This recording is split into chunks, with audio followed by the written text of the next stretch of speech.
청취자님, 지난 10년간 수익률이 무려 830%라고 하면 믿어지시나요? 이게 워런 버핏이나 짐 사이먼스 같은 무슨 전설적인 펀드 매니저 얘기가 아니거든요. 네, 맞습니다. 바로 미국 정치계의 거물이죠. 낸시 펠로시 부부의 포트폴리오 성과입니다. 진짜 엄청난 숫자잖아요.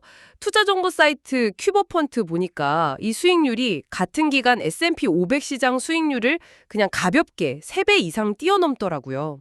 보통 사람들은 상상하기도 힘든 압도적인 성과죠. 근데 우리가 주목해야 할 건요.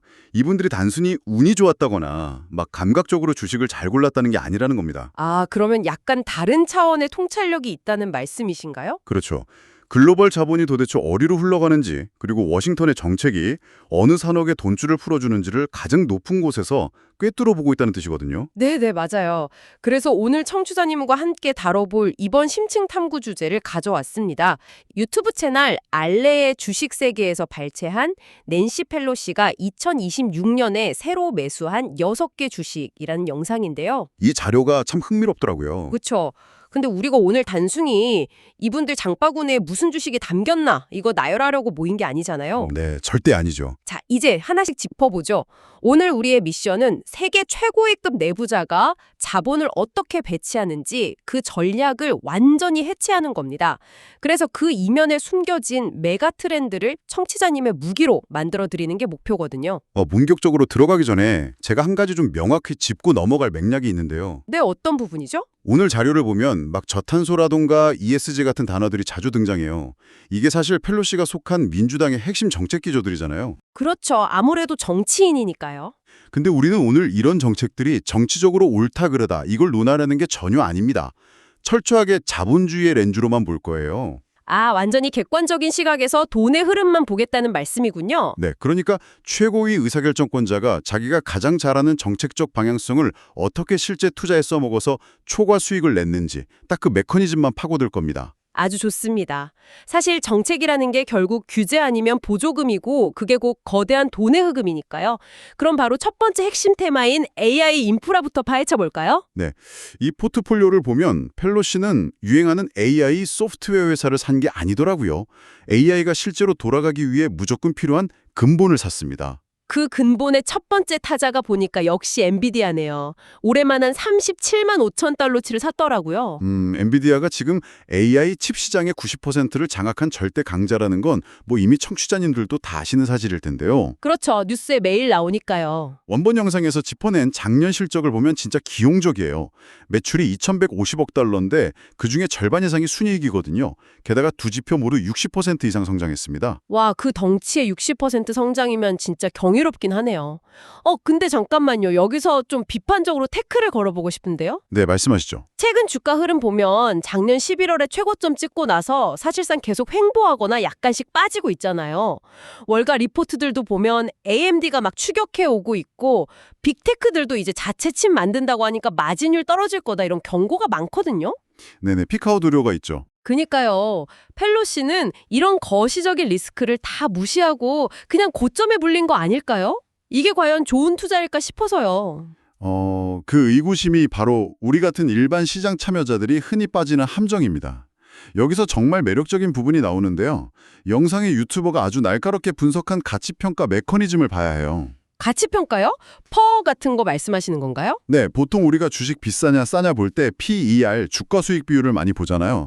근데 엔비디아 퍼만 보면 사실 누구나 헉 하고 비싸다고 느낍니다. 그쵸. 숫자가 엄청 높으니까요. 하지만 이렇게 압도적인 성장주를 볼 때는 그냥 퍼가 아니라 주가 수익 성장 비율, 즉 PEG 비율을 봐야 하거든요. 아, PEG 비율이요? 그러니까 회사가 돈을 버는 것뿐만 아니라 그 이익이 얼마나 빠르게 늘어나고 있는지를 가격표에 반영하는 지표 맞죠? 정확합니다. 놀랍게도 지금 엔비디아의 PEG 비율이 1 미만이에요. 이게 무슨 뜻이냐면 같은 테크 섹터 중간값보다 무려 55%나 낮게 평가되어 있다는 뜻입니다. 와, 55%나 낮다고요? 그럼 오히려 싼 거네요. 네, 경쟁사들이 들어오고 빅테크가 자체 칩을 만든다고 해도 그냥 전체 AI 시장 파이 자체가 커지는 속도가 그 리스크를 다 덮어버리고도 남을 만큼 빠르다는 겁니다. 아, 겉보기엔 엄청 비싸 보이는데 엔진 회전수까지 계산해보니까 사실상 반값 세일 중이었다는 거군요. 압도적 1위 기업을 오히려 할인된 가격에 샀다. 대단하네요. 그렇죠. 근데 인프라라는 게 칩만 있다가 돌아가는 게 아니거든요. 맞아요. 아무리 강력한 엔진을 달아도 연료가 없으면 고철덩어리죠. 그래서 보니까 엔비디아가 AI의 두뇌라면 그 두뇌가 멈추지 않게 피를 콸콸 공급하는 심장도 같이 샀더라고요. 네, 바로 유틸리티랑 에너지 기업인 비스트라에 약 20만 달러를 베팅했습니다. 비스트라요? 이게 전력 공급하는 회사죠? 맞습니다. 여기서 펠로시의 그 정책 이해도랑 투자가 어떻게 딱 맞아떨어지는지 극명하게 드러나요.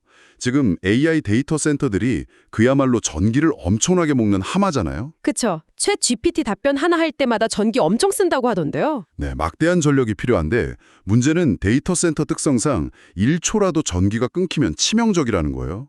그러니까 24시간 내내 안정적으로 베이스로드, 즉 기저 발전을 해줄 수 있는 인프라가 필수입니다. 오, 그럼 태양광이나 풍력 같은 재생에너지는 날씨 흐리면 전기 못 만드니까 데이터 센터 돌리기엔 완전 치명적이겠네요? 핵심을 찌르셨습니다. 변동성 큰 재생에너지만으로는 감당이 안 돼요. 그렇다고 석탄이나 가스를 펑펑 떼기에는 아까 말씀드린 정부의 저탄소 정책이랑 정면으로 부딪히거든요. 아, 그래서 대안이 원자력 발전이 되는 건가요? 네. 안정적이면서도 탄소 배출이 적은 유일한 대안이 원자력이죠. 비스트라가 바로 이 원자력 발전 시설을 운영하고 있어서 가장 큰 간접 수혜주로 꼽히는 겁니다. 와, 이거 진짜 뇌만 키우는 게 아니라 뇌에 피를 공급할 심장까지 같이 샀다는 게 핵심이네요. 단순히 전기가 많이 필요하겠는데 이런 1차원적인 수준이 아니에요. 게다가 진입 타이밍도 기가 막혔습니다. 최근 고점 대비 주가가 한 25% 정도 빠졌을 때 들어갔거든요. 테크 주식들 막 요동칠 때 방어적 성격을 띠면서도 이 회사 역시 PEG 비율이 섹터 평균보다 70%나 낮았습니다. 와우, 완전 나이스 타이밍이네요. 전형적으로 금광 캘 때 곡괭이랑 청바지 파는 전략이군요. 자, 그럼 하드웨어랑 전력이라는 인프라는 세팅이 끝났고 다음은 뭔가요? 인프라 위에서 이제 돌아가는 생태계와 데이터를 볼 차례죠. 아, 여기서 정말 흥미로워지는데요. 막대한 이윤을 빨아들일 생태계의 포식자들, 아마존과 구글이네요. 펠로시가 여기에 각각 약 75만 달러씩 총 150만 달러를 쌌더라고요. 아마존부터 한번 보죠. 보통 아마존 하면 클라우드 서비스인 AWS, 1등 기업 이렇게 생각하잖아요. 그쵸. 뭐 자체 AI 칩도 만들고 클라우드 점유율도 28%나 되니까 당연히 매력적이었겠죠. 네, 근데 원본 자료가 진짜 주목한 성장 동력은 따로 있습니다. 바로 디지털 광고 사업이에요. 잠깐만요. 광고라고요? 광고는 구글이나 메타 영역 아닌가요? 아마존이 광고로 돈을 그렇게 많이 버는지 몰랐는데요. 지난 분기 아마존 광고 수익만 무려 210억 달러였습니다. 이게 AWS보다 마진이 훨씬 높아요. 헉? 진짜요? 왜 아마존 광고가 그렇게 센 거죠? 구글 검색이나 메타 알고리즘은 사용자의 관심사를 추적하잖아요. 근데 아마존은 사용자가 실제로 물건을 검색하고 신용카드를 긁는 그 최종 구매 데이터를 완전히 독점하고 있거든요. 아하, 무슨 말인지 확 와닿네요. 구글에서는 그냥 나이키 운동화 쳐보고 나갈 수 있는데 아마존에 검색했다는 건 이미 지갑 열고 결제할 준비가 된 상태라는 거군요. 바로 그겁니다. 광고주 입장에서는 구매로 이어지는 전환율이 압도적이니까 아마존에 돈을 쏟아볼 수밖에 없죠. 게다가 전체 시가총액이 아직 3조 달러 미만이라 엔비디아의 절반 수준이거든요. 쇼핑에 클라우드에 고마진 광고까지 다지고 있는데도요? 네, 그래서 유튜버는 이렇게 다각화된 모델 덕분에 아마존을 가장 안전한 1위 픽으로 꼽았습니다. 그럼 똑같이 75만 달러를 베팅한 구글은 어떤가요? 구글도 검색이랑 안드로이드, 데이터의 제왕이잖아요. 작년 순이익만 1,300억 달러라고 하던데. 맞아요. 32%나 성장했죠. 근데 요즘 AI 시대에 오면서 마이크로소프트랑 오픈 AI 때문에 구글 검색 제공 무너지는 거 아니냐 이런 위기론도 엄청 많지 않나요? 초반에 마이크로소프트 코파일럿이 좀 위협적이긴 했죠. 근데 이걸 더 큰 그림과 연결해 보면요. 결국 기술이 아무리 발전해도 사용자 경험, 즉 UX를 장악한 쪽이 이긴다는 게 유튜버의 분석입니다. UX 장악이요? 구글의 생태계가 워낙 탄탄하다는 뜻인가요? 네, 유튜버가 구글의 AI인 제미나이를 극찬한 이유가 그거예요. 사람들은 이미 매일 구글 캘린더 쓰고 지메일 확인하고 유튜브 보잖아요. 구글은 이 갇힌 생태계 안에 제미나이를 그냥 조용히 밀어넣기만 하면 됩니다. 아, 굳이 막 챗GPT 앱 따로 깔고 결제할 필요 없이 늘 쓰던 환경에서 자연스럽게 AI를 쓰게 만든다는 거군요. 특히 20억 달러도 안 주고 사서 지금 1조 달러 가치가 넘는 유튜브를 보세요. 세상의 모든 영상 데이터를 AI 학습에 쓸 수 있는 엄청난 무기입니다. 와, 듣고 보니까 아마존이랑 구글은 진짜 누가 최고의 AI 모델을 만들든 상관없는 거네요. 결국 카지노 주의네요. 누가 이기든 판돈은 다 챙겨가는? 완벽한 비유입니다. 인프라 깔고 생태계 장악해서 돈 버는 거. 이게 최상위 자본의 진짜 룰이죠. 자, 청취자님, 지금까지는 아주 묵직하고 거대한 정규군들을 보셨습니다. 근데 포트폴리오를 쭉 보다 보니까 완전 뜬금없는 고위험 고수익의 스나이퍼샷 하나가 있더라고요. 네, 템페스트 AI라는 기업이죠. 한 7만 5천 달러 정도 샀는데 전체 매수 중에 금액은 제일 작습니다. 금액은 작지만 되게 특이해요. AI랑 헬스케어가 결합된 틈새 시장이던데 데이터가 무려 450 페타바이트라고요. 맞습니다. 4억 5천만 기가바이트가 넘는 엄청난 임상 및 분자 데이터를 가지고 있죠. 전국 5천 명 이상의 의사들이 이 플랫폼을 쓰고 있고요. 엔비디아랑 리커전이 만든 바이오테크 슈퍼컴퓨터의 데이터도 공급했다면서요? 근데요, 작년에 매출도 80% 늘었다는데 이 주식 최근 1년 만에 고점 대비 반토막 났잖아요. 네, 거시경제 역풍이랑 AI 섹터 매도세 맞고 뚝 떨어졌죠. 아니, 아무리 7만 5천 불이 가지만 이렇게 반토막 난 바이오 주식이라니 정보의 홍수 속에서 너무 무모한 도박 아닐까요? 표면적으로는 그렇게 보일 수 있는데요. 여기서 이 회사의 진짜 가치를 보셔야 합니다. AI 헬스케어에서 가장 큰 장벽이 뭘 것 같으세요? 의학적 지식을 잘 학습한 알고리즘 아닐까요? 아닙니다. 바로 데이터 독점이에요. 의료 데이터는 인터넷에 떠도는 글이랑 달라서 각 병원마다 철저하게 고립되어 있거든요. 규제도 엄청 심하고요. 아, 프라이버시 문제 때문에 구글이나 메타가 돈으로 밀어붙여도 하루아침에 못 구하는 데이터군요. 맞습니다. 템페스트는 이미 절반 이상의 학술 의료 센터를 포함해서 확립된 병원 네트워크를 뚫어놨어요. 진입장벽을 아예 세워버린 거죠. 와, 그러니까 어떤 AI 회사가 신약을 만들려 해도 결국 템페스트의 이 데이터 저수지를 거쳐야만 하는 구조네요. 네, 펠로시는 그걸 본 겁니다. 해자가 확실한데 매크로 환경 때문에 주가가 반토막 났다. 전형적인 저점 매수인 거죠. 도박이 아닙니다. 진짜 날카롭네요. 자, 이렇게 AI, 클라우드, 바이오테크까지 숨가쁘게 달려왔는데요. 이제 가장 놀라운 거대한 닻을 확인할 차례입니다. 이 포트폴리오의 하이라이트죠. 네, 펠로시의 2026년 가장 큰 매수 종목인데요. 앞에 말한 주식들 다 합친 것보다 더 큰 300만 달러를 투입했습니다. 근데 이게 AI랑 아예 상관없는 얼라이언스 번스타인이라는 자산운용사더라고요.